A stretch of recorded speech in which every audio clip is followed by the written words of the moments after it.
welcome back, NoDQ Galaxy, to a brand new edition of the NoDQ Review, number 148. And I am the moderator, Virtue, being joined by this week's elite panel of NoDQ, consisting, of course, Aaron Rift, as always. Colin is on once again, the Cleaver.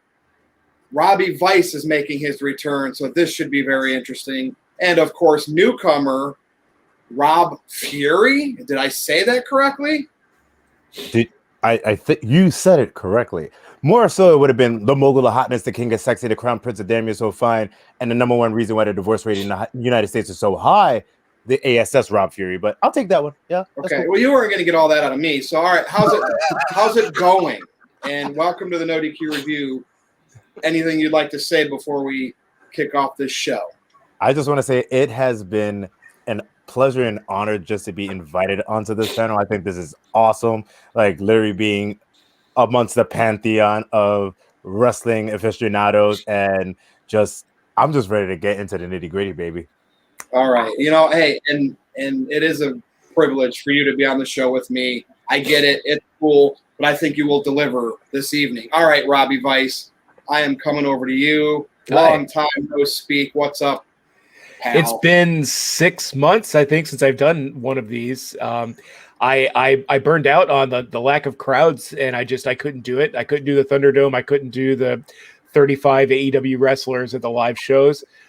As you can see behind me, I have a replay of Raw playing. Crowds are back, which fortunately or unfortunately, depending on who you ask, is the return of Robbie Vice. So I'm excited to be here. I have some opinions, I have some thoughts, and it's a hell of a week for me to come back because there's just so much shit flying around out there, and I can't wait to dive into it with all you guys. Dude, we're cooking with these topics. All right. Good to have you back. All right, Colin, what's up? You are like a staple on this show.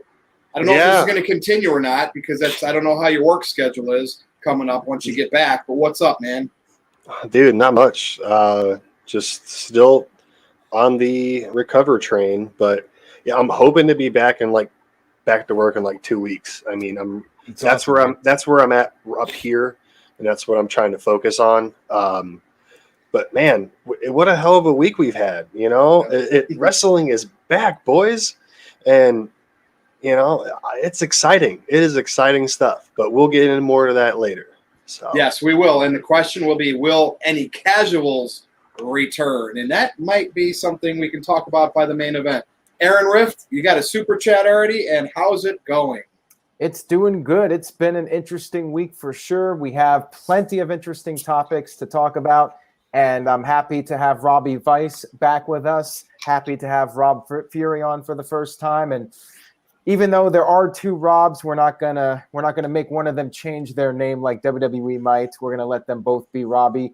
They're two unique individuals, and we're happy to have them on the panel tonight for the NoDQ review. Robbie, you gonna flex too, or you're good? I got nothing to flex, man. I got nothing. Flexing those knowledge muscles, baby. Yeah, knowledge is power. Those are weak these days too. All right, so yeah, we do have a few super chats. We got TJS in the chat room.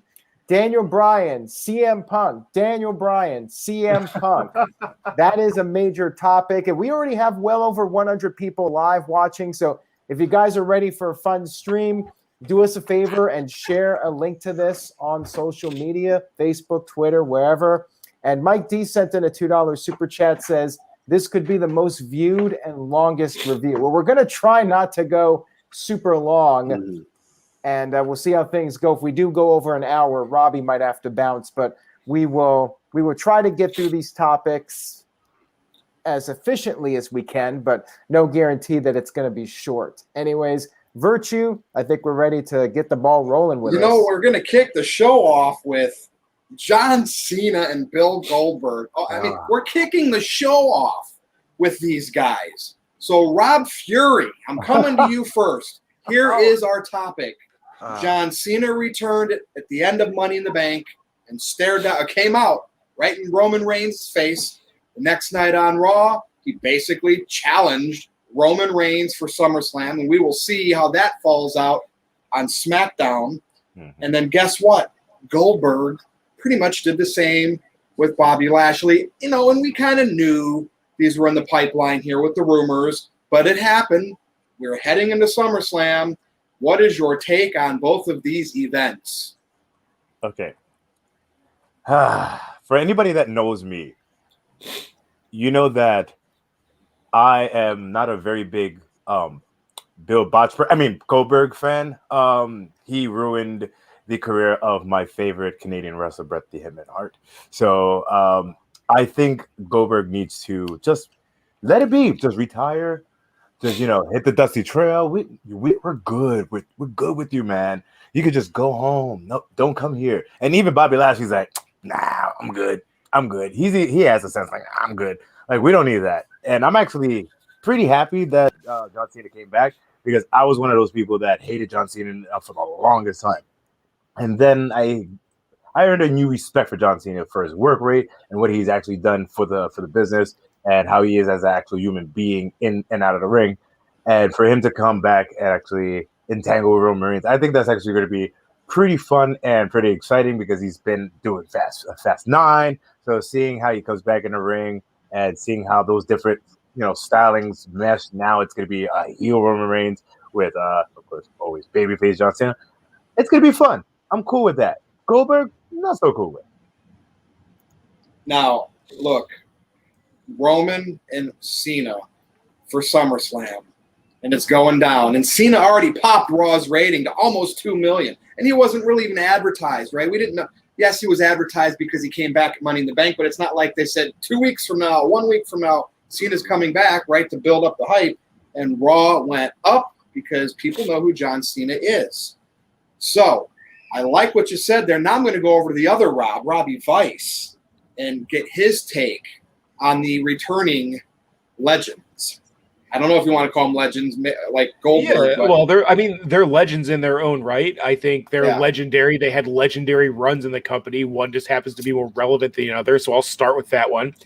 John Cena versus Roman Reigns is a dream match, right? I mean, we never thought we would ever see Cena heel, and we so far have not. But now we've seen Roman Reigns turn heel, and it's been probably one of the best things that happened to wrestling this past year. I think it legitimately carried the second half of that COVID thing. I did not watch wrestling the past few months, but I sure as shit watched Twitter and YouTube and kept up on the Roman Reigns storyline because it was fantastic. I think this has a lot to offer. There's a lot on the line for both sides. John Cena could be proving that he wants to win that title, to beat or tie Ric Flair. I don't even know where he's at. I think it would put him at 17, which would be above. Right. Based on what WWE recognizes. There you go. So you got a story that writes itself, but then you have Roman Reigns, who's the head of the table. He's still building up this storyline. He's still building towards what WrestleMania is going to be. So I think there's a lot of intrigue there. Where it comes to Lashley and Goldberg, I'm not super for it, and I'll tell you why. I feel like Bobby Lashley is one of the best champions we've had in a while. If you look, I watched Money in the Bank, and dude, those Dominators looked disgusting. And he just mauled this kid. Or Kofi's not a kid, right? He's a veteran. I know, the kid. I like what you said, Kofi, the kid. Right. But here's the thing, man. He just wiped the floor with him. He looks like a monster. I don't necessarily know. The only way that Bill Goldberg can be effective and returning in this match is if he does what Cena did for Lesnar and just lets Bobby Lashley beat the crap out of him and just manhandle him. And then it can go to, oh my God, who's going to stop this guy? And then maybe we can have like a Lesnar or someone show up for that WrestleMania build up and feud. I think that's the best case scenario. Worst case scenario is Vince has a flashback and decides Goldberg's the thing, and he does what he does with Goldberg, and he just takes titles away from deserving people and puts it on Big Bill. So Cena, Roman, great. Goldberg, I'm just never excited to see him. Even 6 months away, my first time watching Raw left a gross taste in my mouth. So that says about everything I can say about that. Now, Robbie, I'm not one to be on the predictions videos anymore, but I'm going to go ahead and already say it. Roman Reigns will successfully defend his title against John Cena at SummerSlam.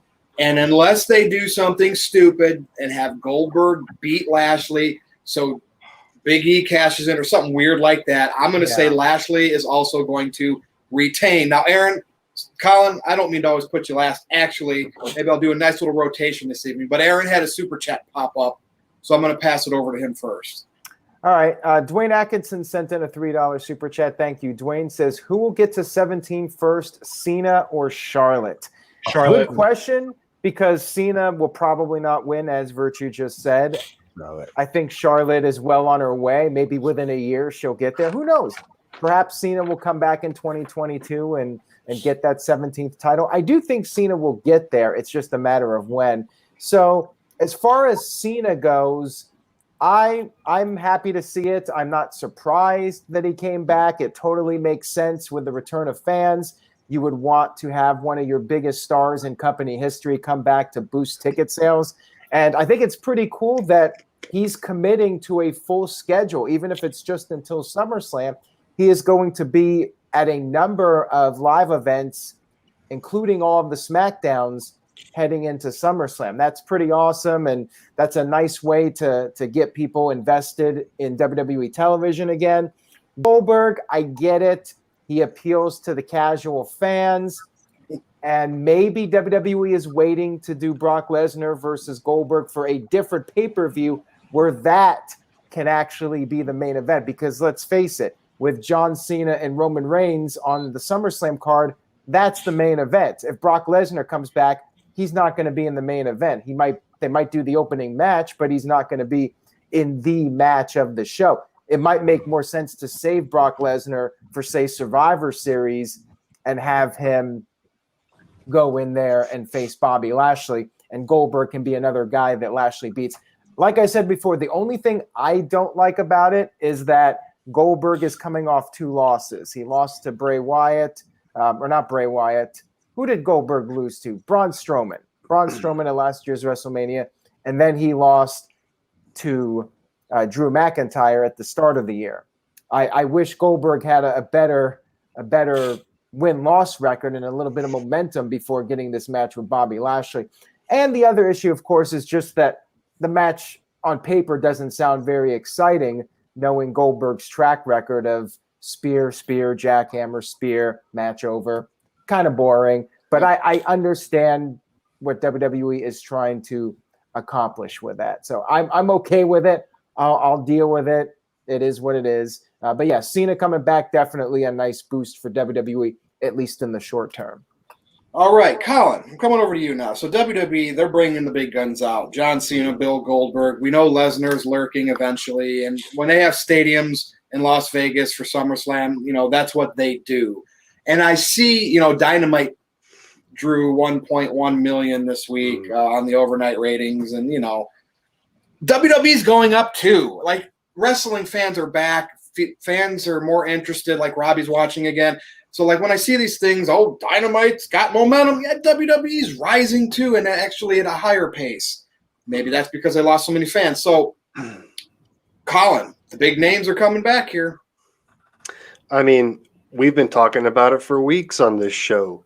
Cena and Roman is just cash money all over it.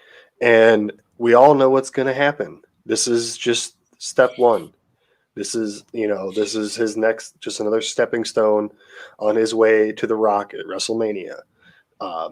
And honestly, I really want to see, you brought this match up earlier with Brock and Cena.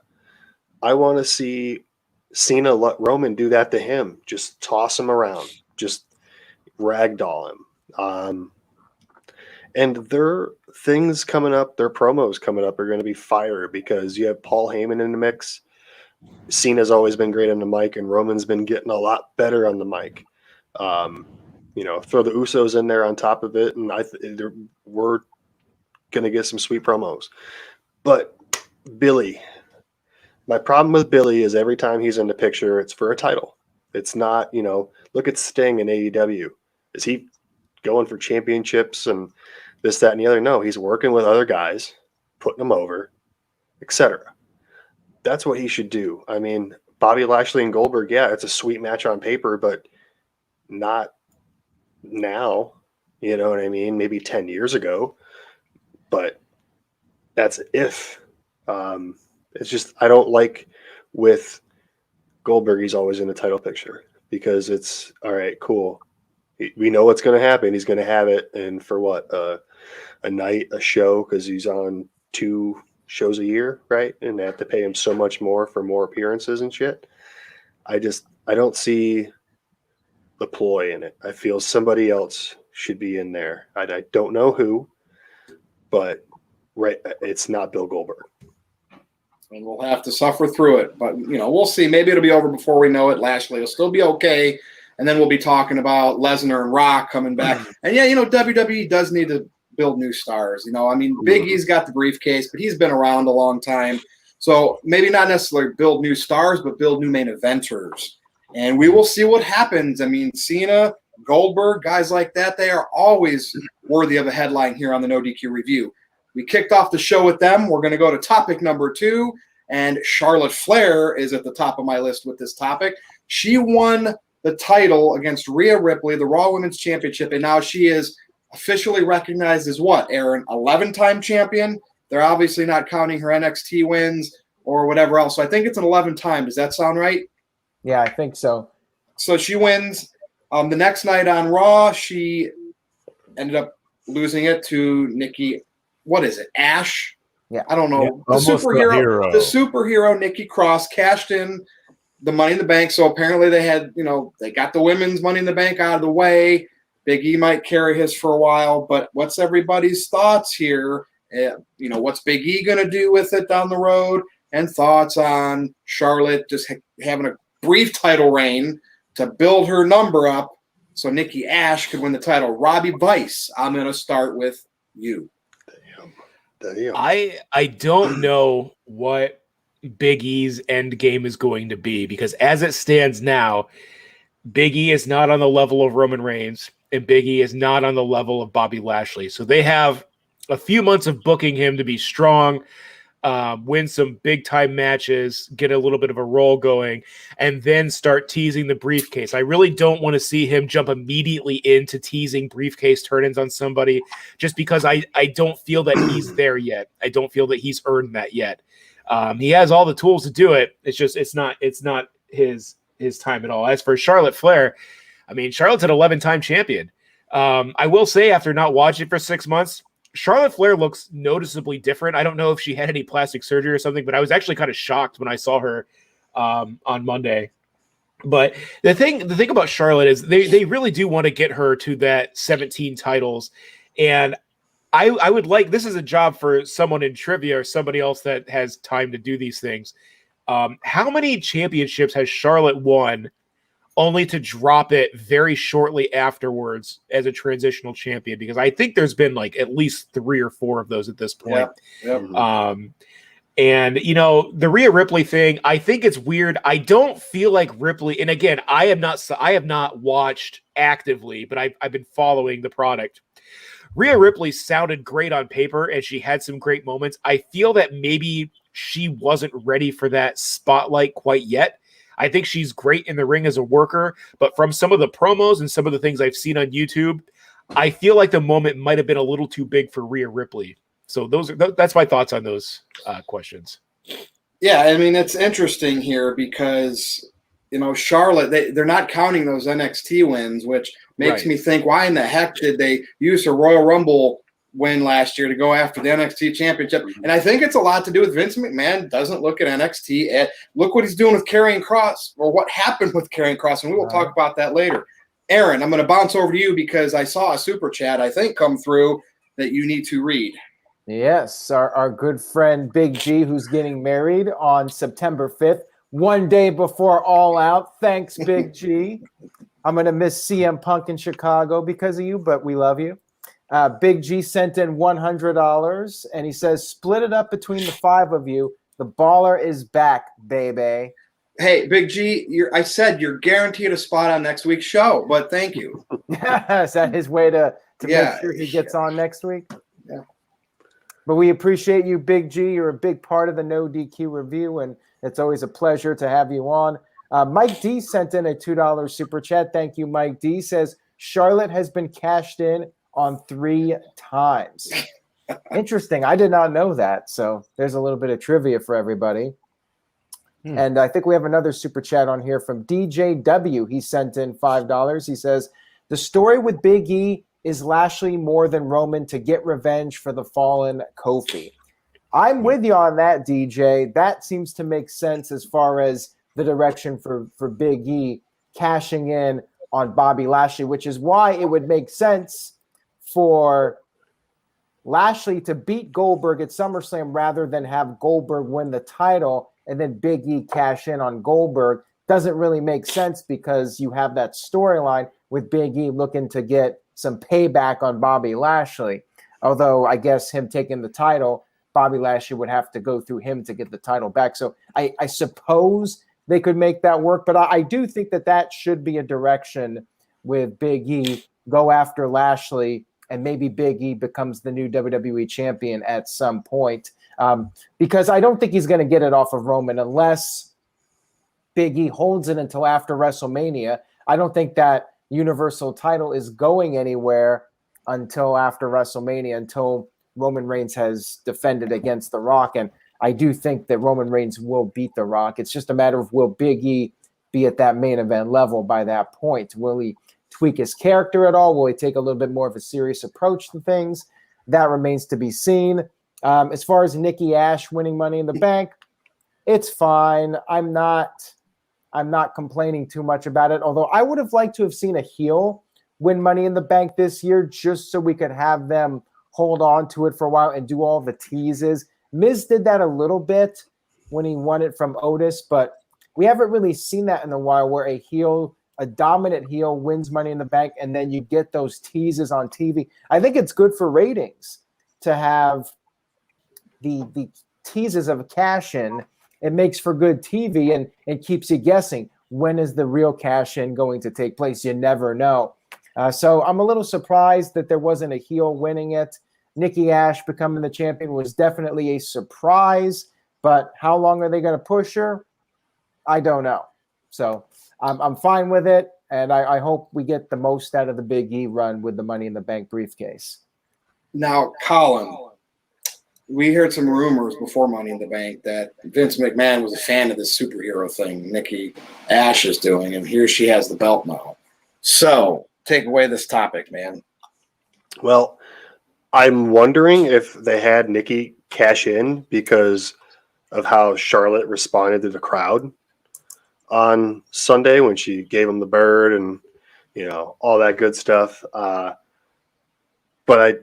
I don't understand why they took it off of Rhea if they were just going to have it flop. If that was not a punishment, there was no point to take it off Rhea just to one-up Charlotte's, title reigns. Because how many, if you look back, like her reigns are super short. They're like, a couple days or, 20 days, 30 days. They're super short reigns. And that's what annoys me about these type of champions. But good for Nikki. I loved her character in NXT. And I wish they could have just let that go a little bit longer and just let her be more her. But, whatever, cool. I don't know how long she's going to have it. But Big E, God, there's so many different scenarios you could play out for the guy, but he just needs to take it up just a notch. You know what I mean? Like, it's just something about it. He's there, but he's not. His last Intercontinental title reign was a cup of coffee. It was nothing special. It was just a cup of black coffee. Plain, simple, to the point. And nothing special. He's been a tag team guy for how many years? He needs to establish himself as a singles wrestler again. And he has not done that really since breaking up, because he's still playing the New Day character. Yep. He's got different music, but he's still doing the same shit. So it probably pops Vince McMahon because it does. The New Day. We know it he likes the New Day. But I just don't know when.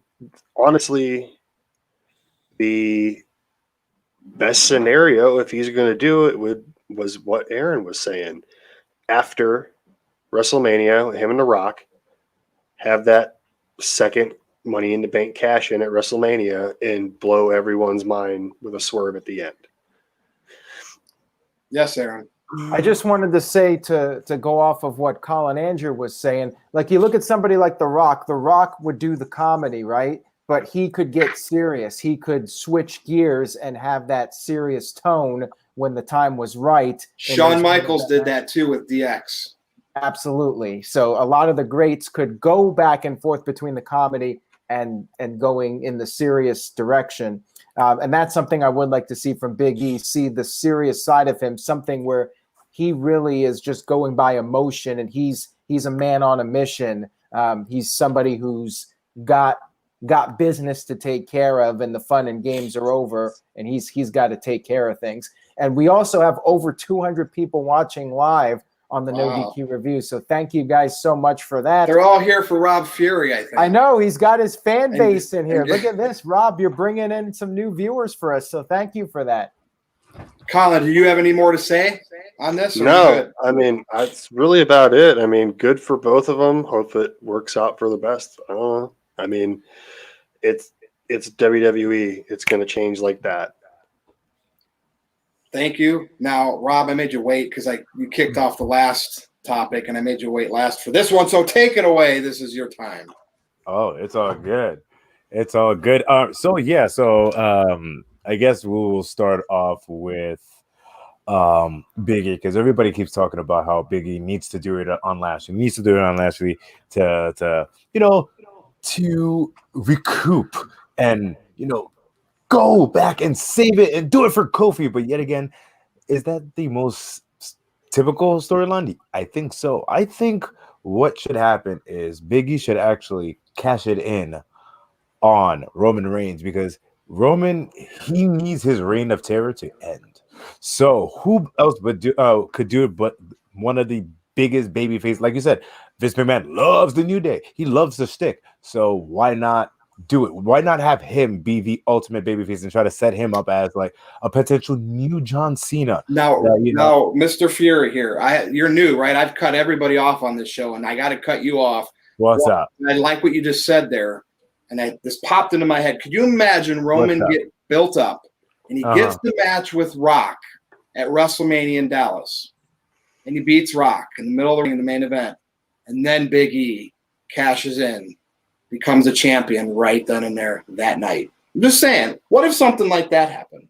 You see, the thing is that I think that if you're gonna try to do one of those spontaneous cash-ins, what it should be Big E cashes in on Roman possibly a week or two right before, and then the WrestleMania match is The Rock versus Big E. No, because head of the table. I see what you're saying there. You can't abandon the family storyline with The Rock. You can't. If it was Lesnar and Roman, then I would say, okay, I get it. With Roman, you can't abandon that storyline until that is settled. That's just my opinion.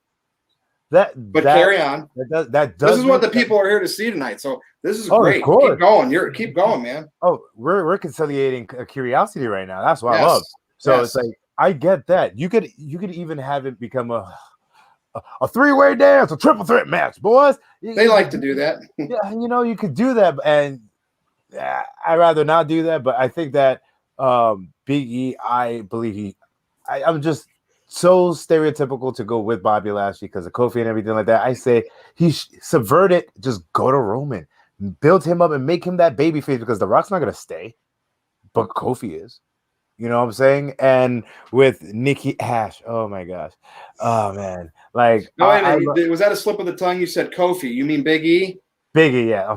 Okay, Kofi had his little run in the sun there. So, well, man, that's another. I figured you meant Big E. Yeah. That's another conversation for another day. But with Nikki ASH winning the women's title, I think that was pretty cool. It was cute. It was nice. It was a nice, warm felt storyline and like win. But why does Vince McMahon have this fascination with like? I get it, Hurricane. It went gangbusters, but like, remember shit, superhero in training. Remember that what they did to Rosie? Now this other one, and I'm like, can we stop that, please? Like, you have Nikki, like she's a great wrestler, but does she really need to be saddled up with such a lame brain gimmick? You know, like have her go back to her old gimmick, or just she's a tough women's wrestler. Make her look tough. Why do you have to make her look so fluffy? It's worse than the Bailey gimmick when it was at its most insufferable. Yeah, You know, this is your life. That's what I mean. Look, he likes the New Day, the Nikki Ash superhero thing, Matt Riddle stoner gimmick. That's the stuff that pops Vince McMahon, and that's what we have to watch. That's his life, dude. Him and RVD. That's his life. Okay. Anything else you want to add to that? Well, real quick. Yeah. Yes, sir. Virtue, for a moment there, we hit 250 live viewers. So thank you guys for tuning Rob in. Fair, Thank I'm you telling to you. Rob's And crew. Robbie Vice is back too. Uh-oh. Hopefully we I'm didn't here. lose Rob. If we lost Rob, okay, good, he's there. No, And Josh Jones, shout out to him. He's watching for the first time live from England. We appreciate it. I know it's very late over there, so thank you for that. Let's be honest, Aaron. I mean, the thumbnails, Daniel Bryan and CM Punk, internet fans love that. And the rumors that are circulating, that's our main event. This show should be where it's at, regardless of who's on the panel tonight. But before we get to the main event, we got this topic. And Colin, I'm going to start with you this time. Good old Karrion Kross. Now, we know he's the NXT champion. He's got a feud now going with Joe. We're going to see Joe wrestle him. We know that they brought him up to main event and did a little tease. They did the entrance, dumbed it down, no Scarlet. Didn't think much of it. Then they had him on Raw, and he lost to Jeff Hardy. And, you hear things. We always speculate. Vince McMahon does weird stuff. This is a test to see if you're worthy of this spot. Colin, what's going on here with this and your thoughts? Now, hey, at least he's going to have a match with Joe. That's going to make all the NXT fans happy. But he lost to Jeff Hardy in under 2 minutes. Maybe it was a No More Words song. Maybe that made Jeff Hardy so powerful you can't beat him. Colin, take it away here. Well, it was a cheap win because Hardy used the ropes and the tights. Good to hear that song back, though, for Jeff. It's been a long time.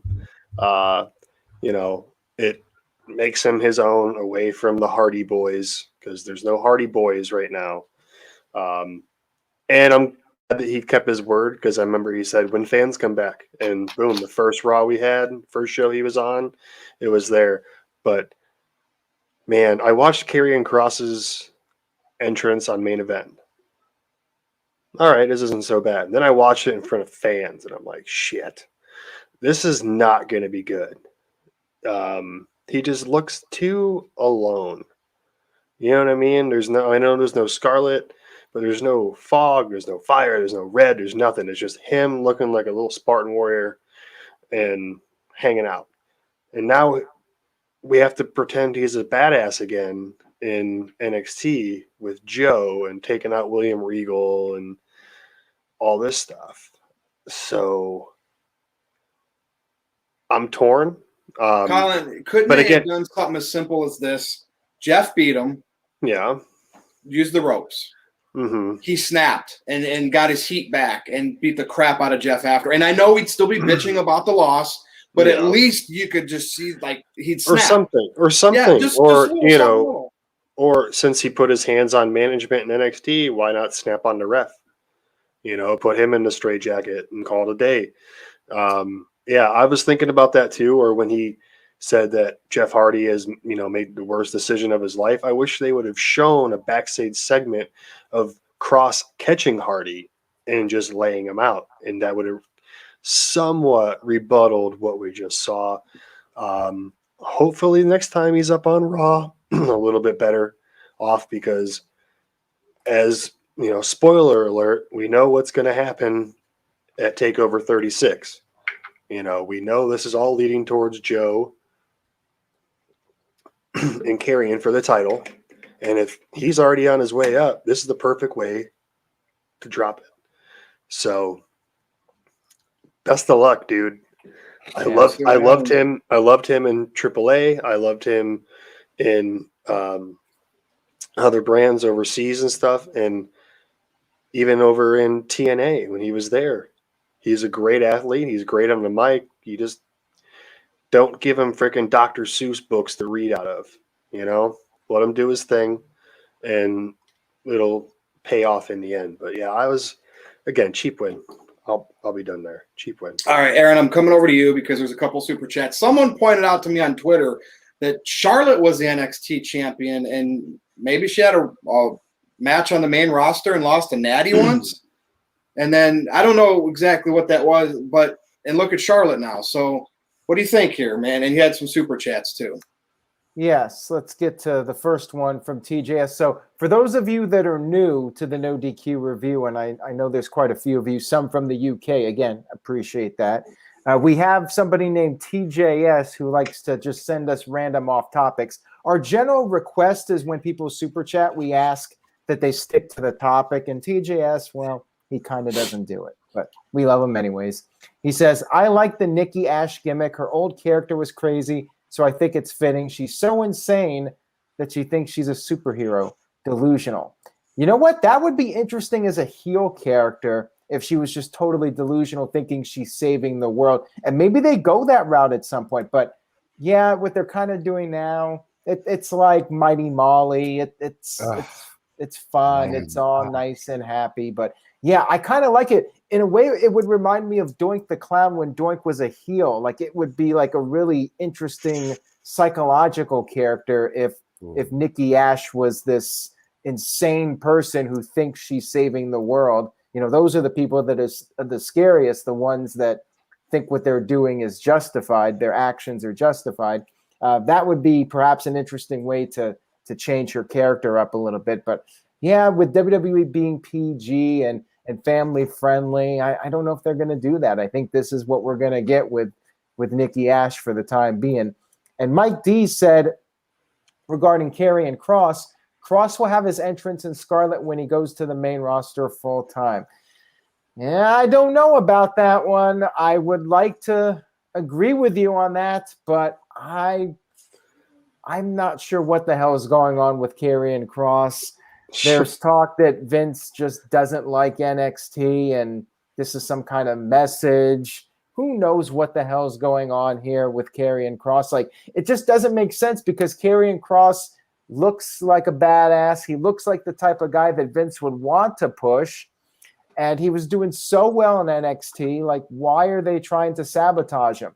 I don't know. Now, of course, yeah, one loss isn't going to kill him, but I've always been a proponent of the idea that first impressions in wrestling are important. This was his first time on a show with 2 million people watching, and that's the first thing that people saw, him losing in under 2 minutes. And people are like, well, what's the big deal about this guy? His entrance was generic and he lost in under 2 minutes. Why were people acting like this guy was going to be the next big thing? Like, when Brock Lesnar came in the night after WrestleMania 18, they pushed him right out of the gate. And funny enough, it was Jeff Hardy who smashed him in the face with a steel chair, and Brock Lesnar didn't even take a bump. Like, he barely sold it, even though, like, you could hear the sound of that chair.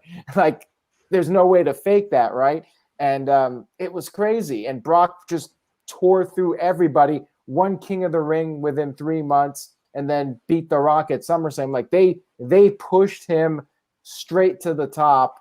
And with Karrion Kross, you know, I suppose you can recoup with him after he's done with the Samoa Joe storyline, but I'm not getting my hopes up. I'm really scared about what's going to happen with him, that he's going to end up like EC3, and after a couple of months, he'll just be chasing around for the 24/7 title, and then they'll cut him. I hope that doesn't happen, but that's my fear. All right. Well, hey, we got a hot chat tonight. We got trolls in there. Hopefully we got some mods taking care of them. But, you know, trolls are always welcome because they are here to try to get under my skin. They want me to name drop them, but I refuse to do that. And I guess tonight, Robbie Vice, I'm the pole slayer. Is it Vince Russo pole slayer, or is it like Schlong pole slayer? I don't know, but they call me the pole slayer tonight. But before I come over to you, Robbie Vice, I'm going to go to Rob Fury on this Karrion Kross topic. Oh, you don't follow that. All right, so there's multiple different ideas of what's going on with this, right? So you could say that Vince McMahon does not give a shit about AEW, Oh, not AEW. I'm sorry, NXT. He doesn't care about NXT. Both. Both, exactly. Exactly. The interchangeable in his mind, but he doesn't care about NXT. So you could go that route and say he did it.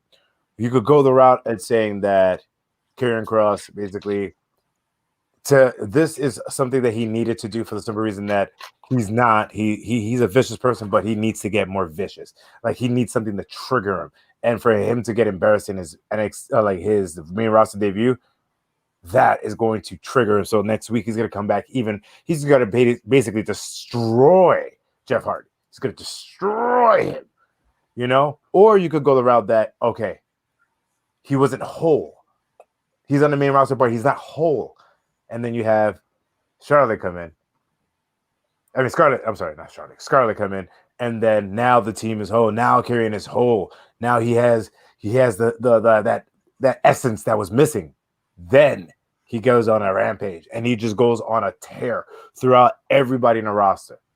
So there's multiple ways I see it. I could see it working. I could see it happening. The thing is that we're dealing with Vincent Kennedy McMahon. We don't know what's going to happen. The man could just say, you have a pickle gimmick from now on, sir. And he's carrying pickle. So I don't know, but so you know what I'm saying? But I feel like that's what it is. It's that they're just waiting for Scarlett. And then he's going to be like, this is what I needed. Now it's time. Vince McMahon, he'll want to put his spin on the character, or at least he thinks that, this is all my idea, Yes, Aaron. Did I just hear a cat? Yeah. That was your cat? Yeah. We need that cat. We need that cat to make a cameo again because that's ratings. That might get us up to 300. And Mike D sent in a $2 super chat. Let me get to that real quick. Mike D said Triple H must be fuming with Vince on what he does. What do you think, Virtue? Do you think Triple H is pissed off at Vince for screwing up all the NXT? I think he knows what Vince does, and as long as he's married to Stephanie, right? He has kids with his daughter. He sleeps with Vince McMahon's daughter, collects huge paychecks from Vince McMahon's company. As long as he can keep NXT doing what it does, that's what he cares about. I don't think he even thinks twice about what happens to him on the main roster. If Vince McMahon tried to disassemble NXT, then I could see Triple H maybe getting pissed at. Oh, wait a second. We got a dog cameo on here. There you go. This is actually Bayley Fury, and I did not name her after the wrestler.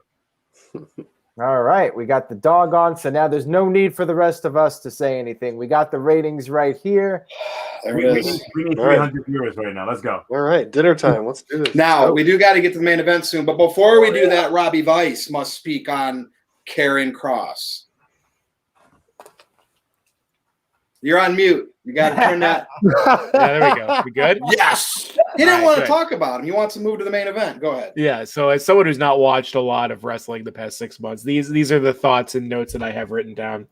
Is why would you have your champion of any brand lose to Hardy? The last time I saw Jeff Hardy, he was like in a DUI segment again and getting the crap beat out of him every show. So I'm not really sure what happened between then and now, where he could just bury the NXT champion. I feel like they took away Karrion Kross's gimmick, and to me, it looks like they gave him a combination of EC3 and Lars Sullivan for his entrance, ring gear, and gimmick. And are we just going to see him with his red Solo cup looking sad in the back for the next couple? Oh, look, and there's a cat on the video. So there you go. She also doesn't understand what's happening. Yeah, I don't really understand it. I don't know why you would take your champion of NXT, strip him of everything that makes him him, and then have him job out to Jeff Hardy. It doesn't make sense to me. And again, I'm getting really big Lars Sullivan EC3 vibes from this debut. I don't think it's going to go well for him. Oof, that's bad, man. It's not good. And you saw what happened with Kevin Owens when he came up as NXT champion. Beat Cena clean. Absolutely. And then you bring Karrion Kross up, who's been undefeated in NXT. In a random match on TV. In under 2 minutes with Jeff Hardy in the tights and the ropes. Let me show you the perfect example of how you do it. Look at the Shield.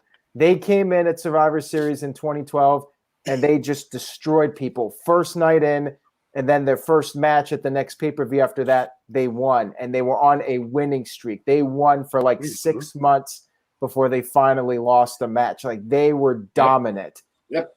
right from the get-go that they debuted, they were positioned at the same level as the top guys in WWE. And what a shock. They got over. They all became stars. Main event time, Aaron. We are here. Yeah, you know, Rob? I just want to say one thing. Go. I'm not really sure if the facts are right, but the Big Show came in. He lost in his first match, and he became a big star. So just because you He already debut was on a the main big star, roster, though. yeah, He beat Hogan on his debut, didn't he? I mean, did someone mention, wasn't Karrion Kross, was it his birthday or something like that? Yeah, it was his birthday. Yeah, so Vince McMahon is known to have wrestlers job in their hometowns and on weird. That ain't cool. It's weird. That ain't cool. I don't know. But we got to move on to the main event. Well, wait, okay. real quick, to just add to that with Big Show, I do think they left money on the table by having him lose to Austin on Raw instead of, at least if you're going to have him lose to Austin, save it for a pay-per-view. Yeah. At least back in the day, like that would have made more sense. Like, I don't understand bringing him in just to lose to Austin right before WrestleMania. Like, they should have let that play out longer, and they should have kept Big Show as a monster. But Big Show had his ups and downs, and he did all right. Yeah, they gotta do that. They gotta make sure the WCW guys looked inferior to the WWE guys. But okay, let's move on. So main event time, and WWE, we see Cena back, Goldberg back, rumors of Lesnar, rumors of The Rock, and now we got Daniel Bryan and CM Punk in the news of returning to AEW of all places. And Robbie Vice, just because I don't know how Review After Dark, NoDQ After Dark is going to go, and you might need to jump off, you will lead off this main event. But Daniel Bryan looks like maybe an almost for sure thing. I mean, until AEW officially announces it, it's a rumor to me. CM Punk obviously did that thing for Stars with Stephen Amell, that show about wrestling. Months ago, I said that's going to stir his interest up to come back.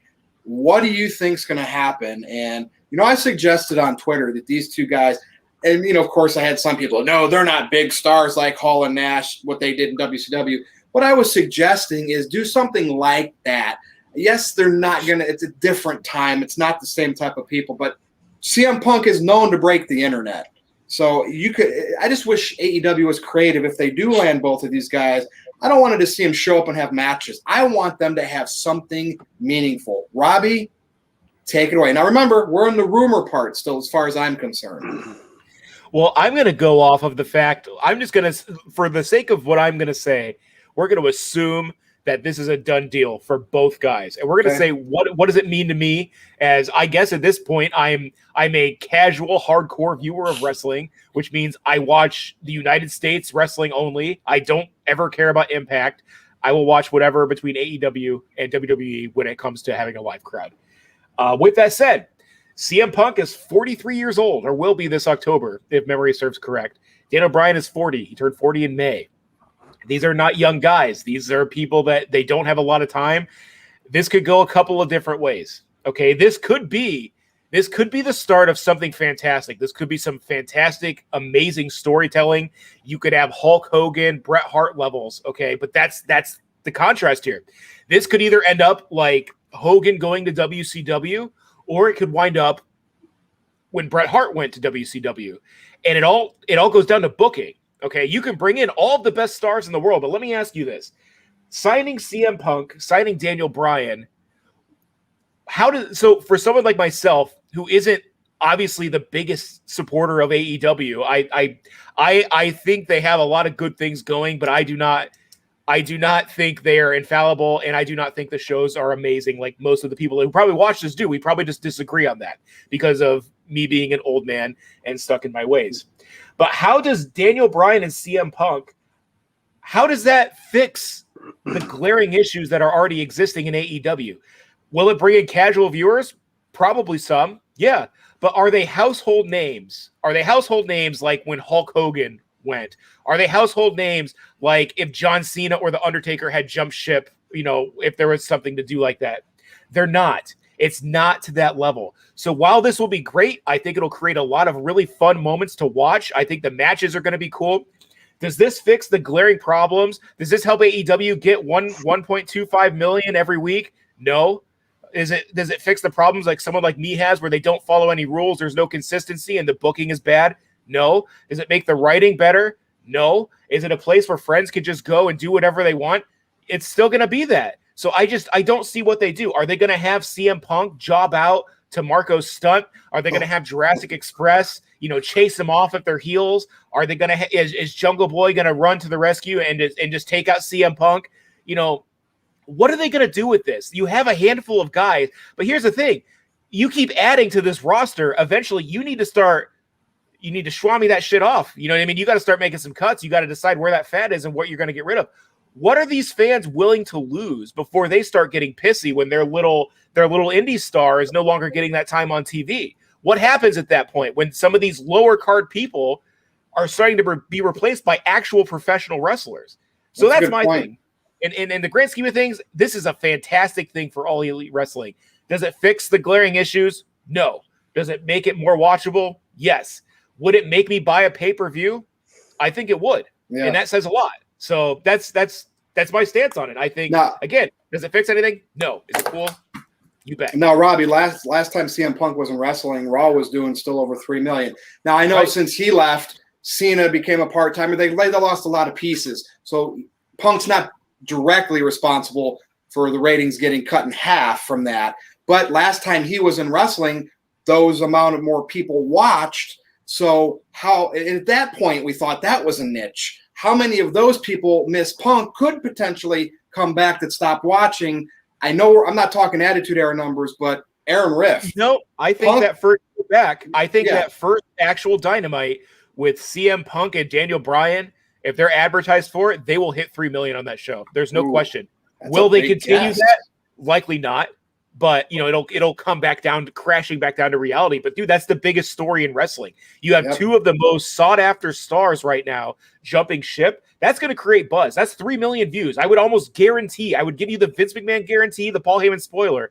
I don't think they maintain it, but I absolutely think they blow SmackDown out of the water that week for sure. I'd give them 2 million, but that's bold. 3 million. Aaron Rift, I'm going to come over to you now on this topic because you got super chats popping in there as well. Yeah. Now, I don't think that if CM Punk and Daniel Bryan showed up, they would be anywhere near 3 million. I would like to think that could happen, but I definitely think they would continue their upward momentum right now. They have a couple weeks now where they're on the uptick, like Virtue said, 1.1 something million this week. They're moving up. They're doing well. WWE's doing well. Wrestling is doing well right now, and there's a lot to look forward to.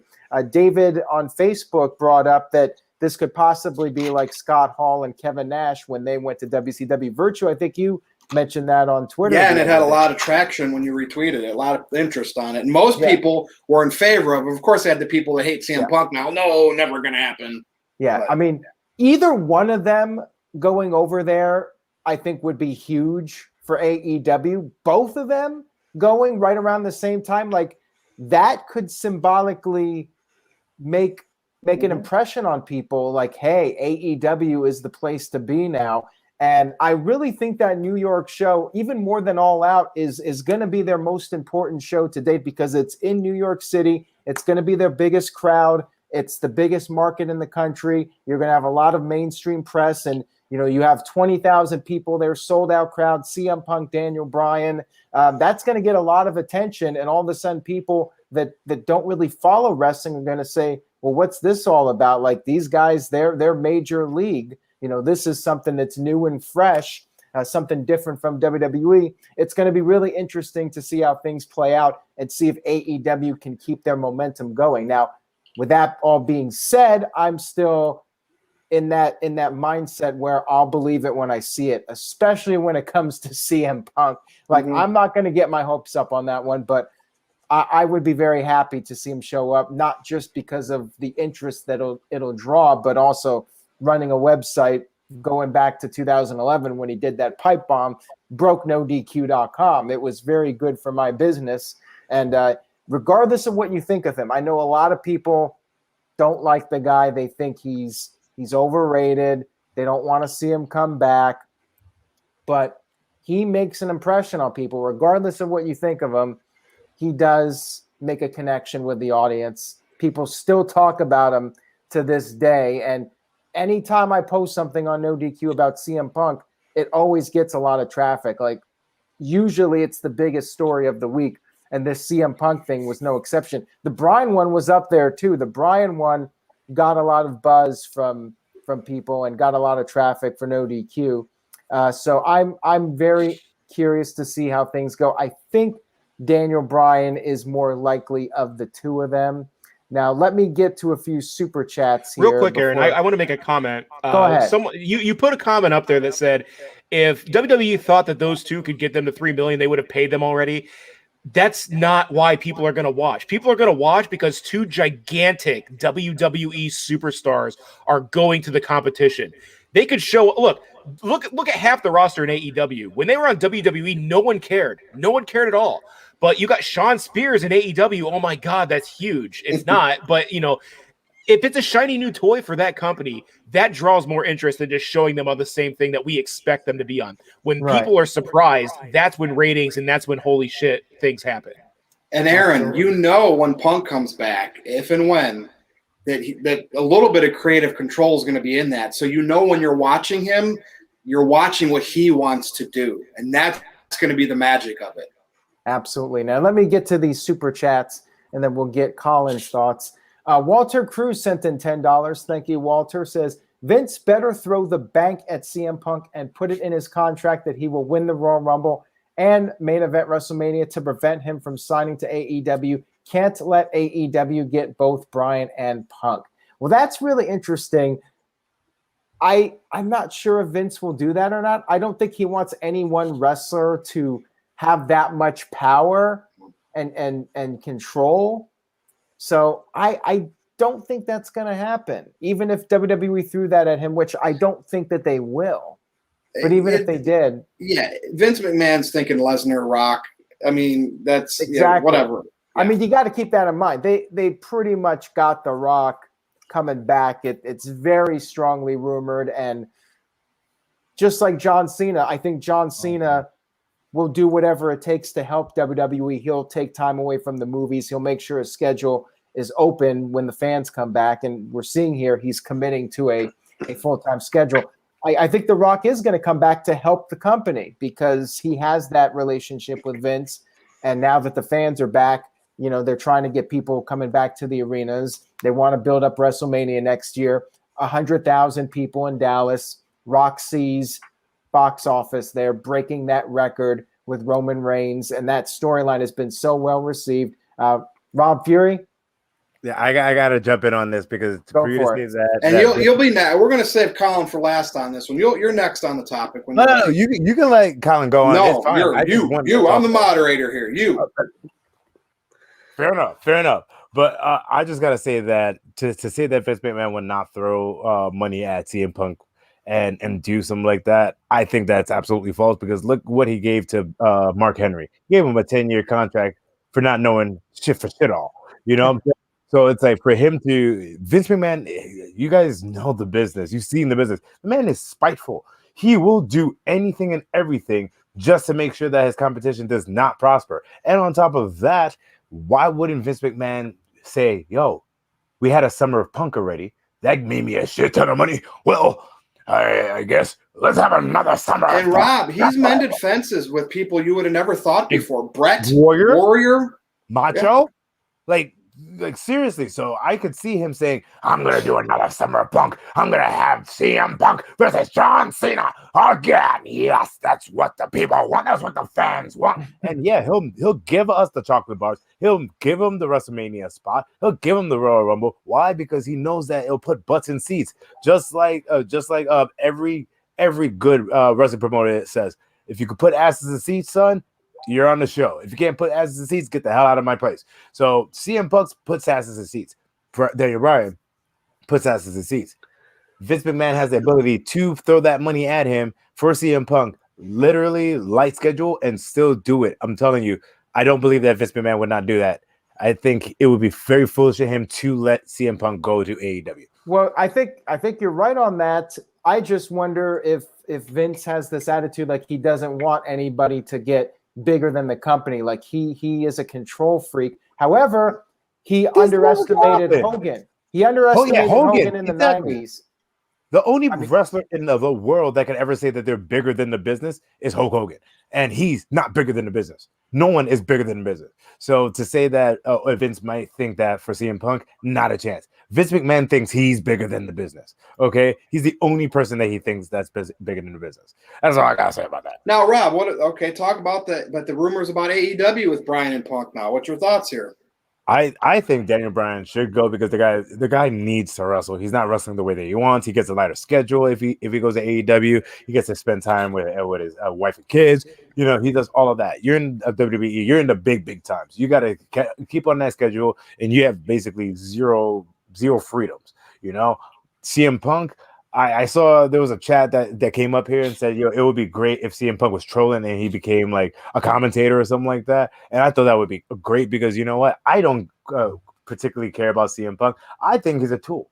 But yet again, I don't know the guy that well. But yet again, from all the accounts and actually seeing him in person at events, I'm like, I give zero shits about you, man. Great wrestler, person, zero. So if he does go to AEW, you know, thank you very much. That's why I like Punk so much, because I love the wrestlers that are really dicks to fans. Like, that's just awesome. But you can't be dicks to fans because you know what? If you're a majority career heel, that's how they used to be. Yep. Right? To get the baby faces over. They got stabbed. I mean, all right. Yeah. All right. So you want to talk about one of the best heels I've seen in like years. What's his face? The one that always is against Johnny Gargano. Oh my God. Ciampa. He is literally the best heel that I've seen in the last like 10 years. This man, he spoiled Endgame for people. Do you understand how evil you got to be to spoil Endgame for people? Like, I mean, he can't ride any roller coasters at Cedar Point, but he does make a pretty fun heel on TV. All right. So, Aaron, before we pass it over to Colin, do you have a super chat that popped in? Yeah, we actually got quite a few, so let me try to right. get to these real. And Robbie, we're almost after dark here, so you stay on, you cut out wherever you need to be. It's fine. I'm going to try to give it another 20, and then I got to go for sure. But I'm hoping to be done by then.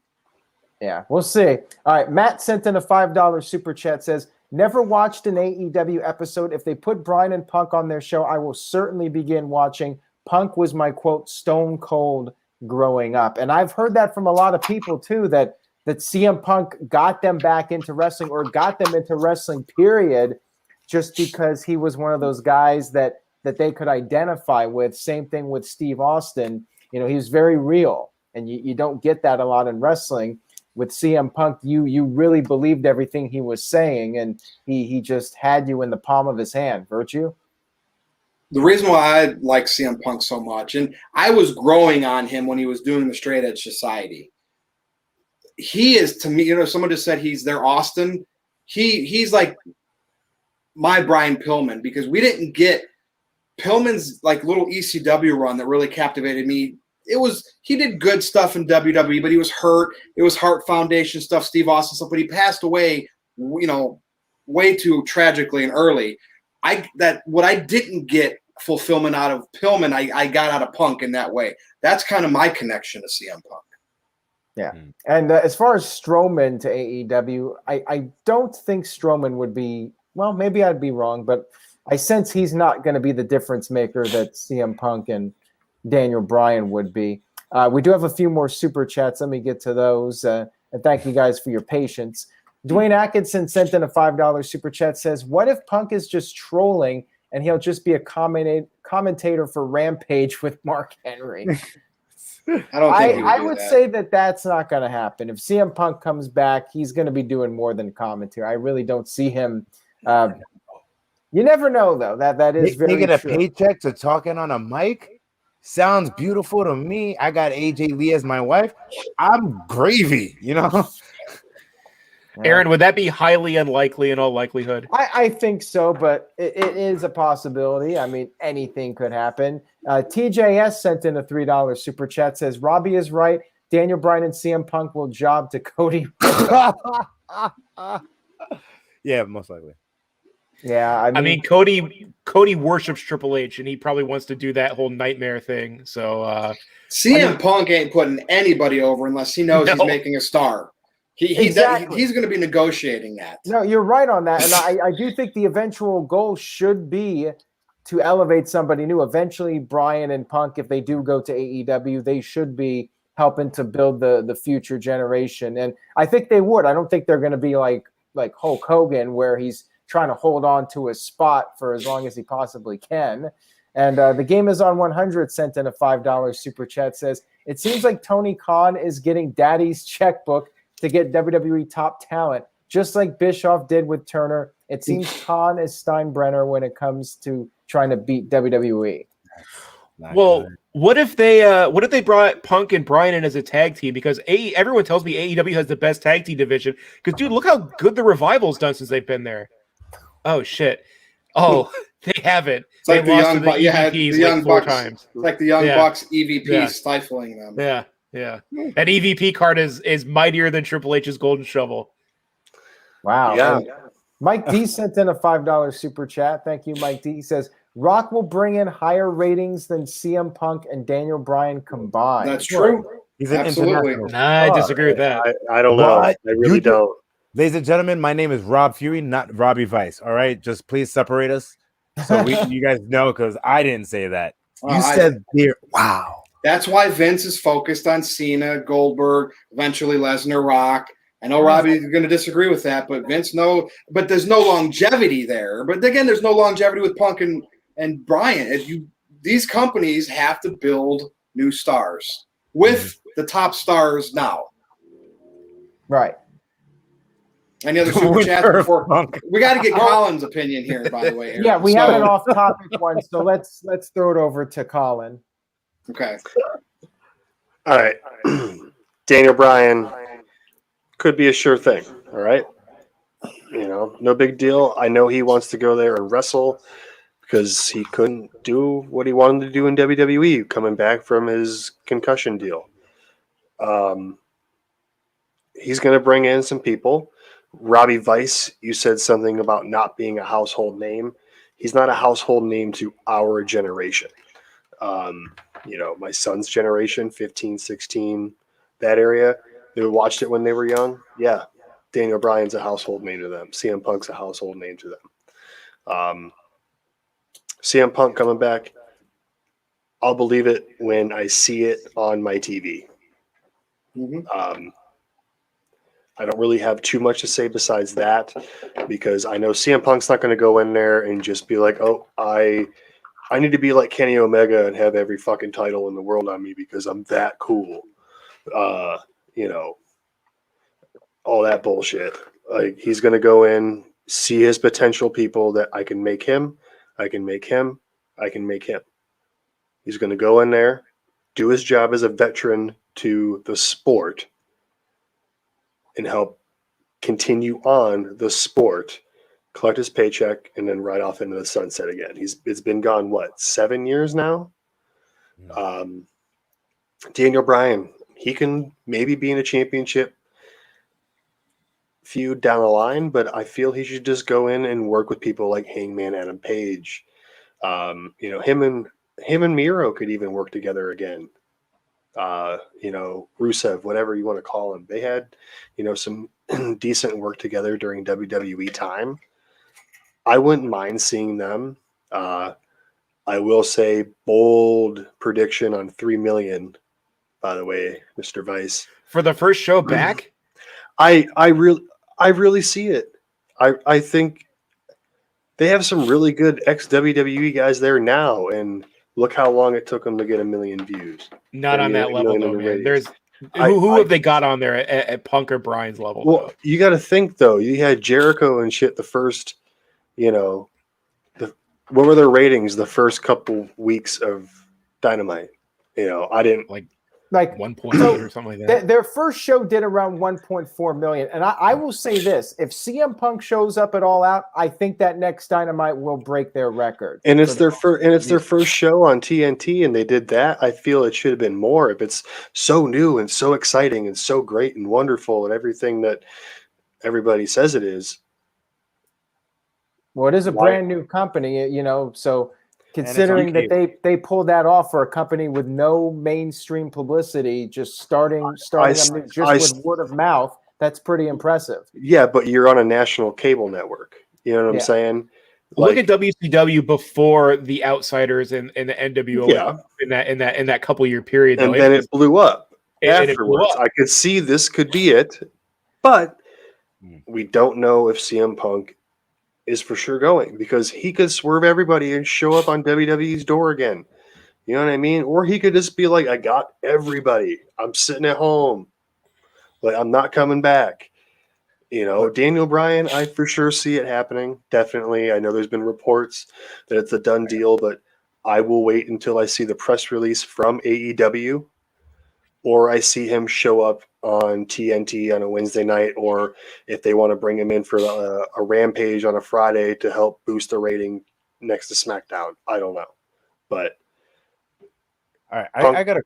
Oh. Yeah, go ahead. I just want to ask you guys, like, do you guys have, like, because the more we're talking about this, like, I'm starting to get like this anxiety, like, building up. I'm like, is this possible that this is like the beginnings of us seeing AEW becoming what WCW became, getting all the competitions, the balloons getting bigger, and at some point they burst? Like, that's exactly what feeling it is. that, man. It's like it's starting to, like, I'm like, man, don't give me another day, because like literally this whole conversation, nobody has spoken at all about Impact.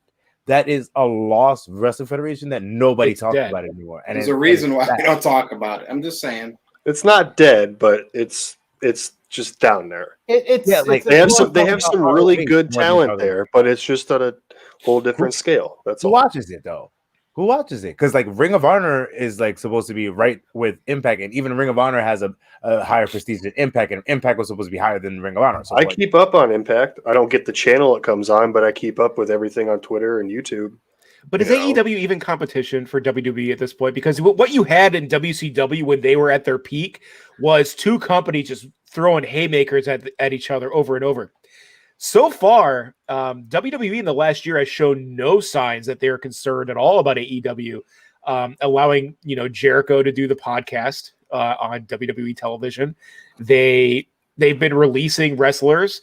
They haven't been, they've even let some loopholes go through to where you have Malachi Black showing up, a month later. I don't think you're going to see that. What you're going to see is the WCW side of that war, and they're going to go through all of their stories, just like WCW did. They did everything that they could have spread out over 10 years. They crammed it all in about 2.5, 3 years. And that's my worry with AEW. You can get all the talent in the world, but if you don't know how to book out of the NWO, like Bischoff and the people who are writing that is, you wind up with that convoluted end of an era. Not Vince Russo, whether you love him or hate him, couldn't even turn around that sinking ship. He tried, and he had some good ideas, as well as some ones that I didn't care about. But if you don't know how to book, it doesn't matter who you have on that roster, because that ship is going down. That's Darby Allin on a pole match. That's all I gotta say. Darby Allin looks like he should be in a Chuck E. Cheese ball pit instead of a wrestling. Shit. But I mean, I'm just saying. Look, okay, here I want to get this out there. Yeah, Robbie Vice. Here, you want the sound bite that pisses people off. Darby Allin's finishing move is a trust fall. Yeah, that's it. It's a trust fall, and it looks stupid. No lies detected. No, you said Robbie, that Bischoff couldn't book out of the NWO. Do you see that happening with the Elite? Do you see 47 different subcultures of the Elite coming up? Or, no, because it'll never be that. Here's the thing, though, is Tony Khan couldn't even book out of the Elite. When he gets thrown something like the NWO, I have no faith that he's going to be able to book out of that either. So I'm saying, the same similar concept that we're just going to have eventually half of AEW's roster is going to be Elite. We just had so many. You may end up having they may try to rip off Survivor Series or something like that and have a big 10-person Elite versus 10 people in Pinnacle, and it's going to be all their top stars. And then Sting's going to paint his face red, and it's just going to look stupid. You know what I mean? These are things that no one wants to see happen. It's just like I said. This is where I see it going. History, if you don't learn from it, you will repeat it. Right. And the way they're spending money, the way they're doing it, it looks like the best parts of WCW coming together. It's just what happens 2 years from now. Do they blow their wad and do everything in that 2 years, or do they have some control, edge their way to a great product for years to come? And that's the grossest and best analogy I've ever given on a TV show or a podcast. All I know is between now and WrestleMania next year, AEW could have CM Punk and Daniel Bryan, and WWE could have Rock versus Roman Reigns. I mean, why, maybe Lesnar back, right? What's wrong in the world of wrestling if you have both scenarios? That's a great situation. I'm fine with that. I'd take all of that. And I know Aaron Riff would too. I had one other thing when you said competition. If they're not on the same nights, they're not competition in my eyes. Because you don't have Nitro and Raw competing against each other, or you don't have that concept. Yeah, kind of, but not to the extent that people think it's competition. Right. But yeah, you do have so many hours in the day, and I think for a lot of people, they have jobs, they have families, they got other things they like to do with their time, other TV shows they like to watch, other activities, and there's only so many hours that they're going to commit to wrestling. Unless you're a super diehard fan, you're only going to watch so many hours of wrestling a week. And you have to choose, and that's why Impact is just they're a glorified indie promotion, because you got WWE with their 10 hours of TV a week or whatever it is. You got AEW now with 7-8 hours of TV a week. They got Rampage. It just there's so much, and you can only watch so much, and you have to pick and choose at some point what you're going to watch and dedicate your time to. We do have a few more super chats. Mr. Tito sent in $2. Says, WWE doesn't have Jim Ross to restock talent now. Virtue, anything you want to say about that? Even though he's commentating, neither does AEW right now, because Tony Khan ain't listening to Jim Ross about restocking talent. He should, but just so you know, AEW doesn't either. Just because he's working there doesn't mean he's doing anything like that. Tony Khan is in full control. Trust me. And maybe a little bit of Dave Meltzer too. Maybe that's his little. Maybe that's his Jim Ross. That's his Jim Ross. He goes to Meltzer. Hey, who should I sign? What matches should I put together? 5-star. Yeah. Only 5? 6-star. 6-star. 6 stars. 6 Yeah. stars. God. Mike D sent in a $5 super chat, and this is going back to The Rock. People talking about his numbers that he was able to move. The SmackDown on Fox, the first one with The Rock, did do over 4 million, and I attribute that to The Rock. I don't think they would have hit that number without. He can move numbers. Those are two different things, though. One's on cable TV, one's on public, like regular TV. One's on TBS, which is you have to have a cable system. Channel 5 is like accessible for even if you don't have cable. Right, so but they actually doesn't matter. During the Attitude Era, cable rate they were drawing 6-7 million people a show. 10 million people were watching wrestling on Monday nights on cable in the late 90s. So then you can't compare the numbers in the late 90s to numbers now. Correct. The fan base isn't there. So it's just like that's like because everything went to shit and they're not putting stars over. Yeah, you're not going to compare the time where The Rock was there compared to the Rock and Wrestling connection with Hulk Hogan and his rise. That's two different. That's apples and oranges. 2 different decades. You can't compare them. But you could see the star power that. To say that Daniel Bryan and CM Punk don't have star power compared to The Rock, that's absolutely ridiculous. They do have star power. But to say that they are bigger than The Rock, absolutely not. Correct. I would agree with that. CM Punk is definitely a huge deal to wrestling fans, but outside of the wrestling bubble, CM Punk and Daniel Bryan are only going to have so much appeal. The Rock, he's the highest paid movie star in the world. Literally, I literally just watching the Mummy and the Mummy Returns like a day ago. The guy said Hakuma Shente, and that's all he said in that movie. And they gave him his own movie from that. If you don't know star power, that is star power. Yeah, The Rock is one of those guys that he can just with his face, without even having to say a word, he can get a reaction out of the crowd. Yeah, the difference is, Aaron, Punk and Bryan, they could bring back wrestling fans that left in the recent years. But that's it. Like, they're not going to bring those casuals who just only watch wrestling because it's like soap opera. The Rock, however, has that ability because he might have people that like him from his movies that never watched him wrestle, find out he's wrestling. Whoa, what's he doing over here? So it's apples and oranges. All right, real quick, let's get to the rest of these super chats. TJS sent in a $3 one. Thank you, TJS. And he says, Y2J on Steve Austin shows Vince isn't afraid and doesn't care. about AEW. Well, at least for now, we'll see how things play out after AEW's upcoming show in New York City, and we'll see what their numbers are like in September. And then Dwayne Atkinson sent in a $5 super chat, says, Punk, Serena Deeb, Luke Gallows, and Carl Anderson in AEW. Well, Carl Anderson wasn't in the group, but he said maybe they could bring back the Straight Edge Society. Bring back Festus. Oh, gosh, no.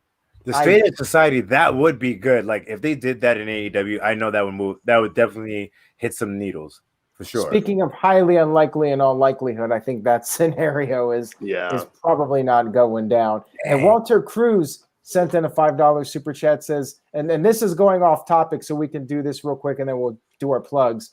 Walter says, what do you guys think about the Queen of the Ring rumor? Is that a good way to get Naomi in the bloodline? And did Punk lose any star power after the UFC losses? I've seen a lot of people say that, like they think that the UFC losses hurt CM Punk as far as like maybe casual fan interest in him goes. I really don't think it's going to matter that much. If anything, CM Punk going into the UFC, a lot of people wouldn't even have the guts to do that. The fact that he gave that a shot, I think that's pretty badass that somebody would give it a go. It didn't work out for him, but I mean, there were times Lesnar looked silly in UFC, but he was able to muster up 5 wins and a title. So he had the balls to try it. So if anything, I respect the guy for making an effort. Yeah. It doesn't hurt him because it's been so long and still people clamor and do everything in their power to predict CM Punk coming back. I think if this was more recently and he just made a fool of himself like he did, I think, you could make a case for that. I think it's been so long and the fans want to see it so bad, and the fans want to see him jump ship because that's drama and that's a story, and that's what real wrestling fans want to see. So, yeah. All right, and now, Queen of the Ring, I like the idea, and if anybody other than Charlotte wins it, I think it's a great idea. They won't do it. They give zero craps about the King of the Ring. Why would they do a Queen of the Ring? That's true. Well, it's rumored, but I guess if they give themselves a chance to pat themselves on the back, they'll do it in a heartbeat, man. Stephanie will be out there toting how she came up with it, and she'll cry with Naomi and Natalya on the stage. Yeah. And then she'll do a growl and snarl and talk about how women wrestling is back. That's how that plays out. That's a spoiler for you guys. Robbie, you didn't know the women's evolution happened for the last 3 years? Oh, no, it didn't? It was just that one time? It did while it was relevant on Twitter, and then once no one cared anymore, they didn't care either. Gosh, man, those guys. Aaron, are we ready to do our plugs so we can get to After Dark and hopefully, or whatever it's called, so it gets over? Dwayne Atkinson sent $5, and then we're caught up. He says, I've asked this before, but didn't get a response. Will we see Pink on the Stone Cold Broken Skull sessions? Who wants this? Well, I mean, she's pretty hot, but I mean, yeah, she's got a few bangers, but I would love it. Please don't leave me. Pink. Singer. The singer from the early 2000s. Okay, yeah, I thought you were talking about some wrestler. I was like, what did I miss? Did someone come back? And they go under a different name? Okay, that makes sense then. All right. Yeah, that was Gorgeous George, but they just called him Pink. You didn't know? Right. Her and Steve Austin can do a duet on the Broken Skull. I think he meant Punk, but I'm not. Oh, he definitely meant Punk, and honestly, I don't see it, but it'd be cool. I'm like, sure, yeah. Yeah, CM Punk, they better get him before All Out. That's all I can say. If they're going to do it, they better record it soon. But yeah, that would be one of the ones I'd love to see. I'd love to see Hogan on there just because Austin and Hogan, like that would be really interesting. I'd love to see The Rock on there. I think those would be my top 3 as far as guests on the Broken Skull go. Would you believe a single word Terry Hulk Hogan Bollea said? No. And that's the thing. He would probably talk so much bullshit on that. I don't care for him, dude. He is talk about.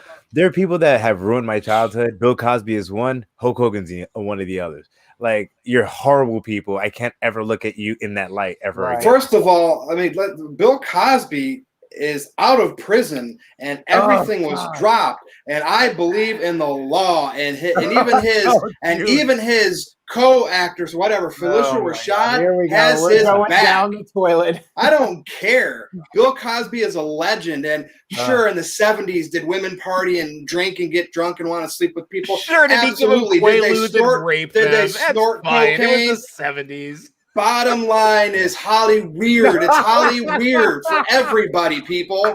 And I'm sick of all these people that don't know anything, that sit out there and just watch the news, that think people are good and bad people because they can say something on Twitter or on a YouTube video.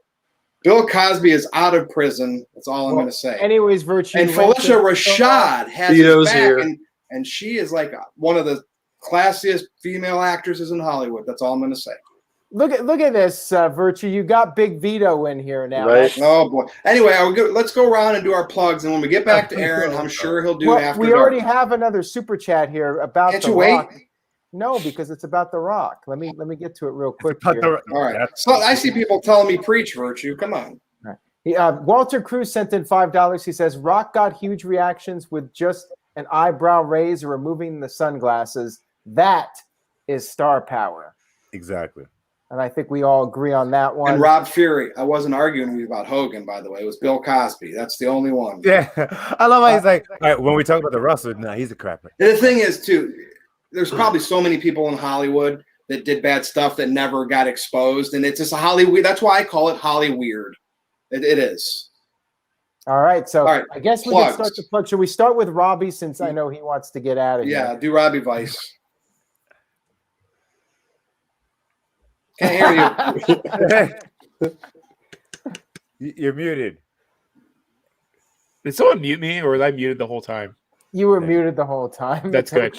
Well, like I was saying, I haven't done this in a while, so it was good to be back. You can find me on Twitter at the Robbie Vice. I think it's right there below my. No, there we go, right there. I do content with the Big Vito brand, so you can see Virtue and I do some stuff on there. I think we'll have something up probably later this week. Every once in a while, I do my Men of Business with Big Vito, and I might be doing a couple of these reviews and predictions coming up. But it was good to be back. I'm sure when I go back and read the YouTube comments, some of the AEW faithful will have choice words for me, and I'm sure they'll tell me to kill myself in my DMs, which is typical when I say anything that's not fluffy and glowing of AEW. But it's great to be back. And I look forward to seeing you guys next time. Big Vito says you're Jeff's buddy. Is that true? I don't know who that is. What? Not referring to Big Vito, but you don't know who Jeff is. I know Big Vito. Yeah. I have no idea who Jeff is. Okay. All right. Well, thank you for being on, Robbie. And I'm going to go over to Rob Fury now for his plugs. Hey. What is up, ladies and gentlemen? My name is Rob Fury. I am so glad to be here, and I can't wait to come back here for another time. You guys can find me on all social media, especially my Instagram at official Rob Fury. I am a contracted streamer on the Live It app, so you can catch me there. You can catch me on Twitter. You can catch me on Facebook. I do game streamings. I am still a professional wrestler once my lazy ass gets back in the ring. And yeah, I'm just an all-around geek. And once again, thank you guys for having me on, because, if you're gonna be in a match, it might as well be NoDQ, right? Absolutely. Right. It's a pleasure to have you on. We thank you for joining us for this wild adventure known as the NoDQ review, and we hope to have you on for more. I mean, you were a big hit in the chat room. I think they're gonna demand that you're on for future episodes. Big Vito, I think, even likes you, and if Vito was impressed with you, Big Vito. Listen, I try to be that chocolate that melts on your body, not in your mouth. So, well, there you go. If Big Vito's a fan, Colin, it's good having you on. Colin, your plugs, please.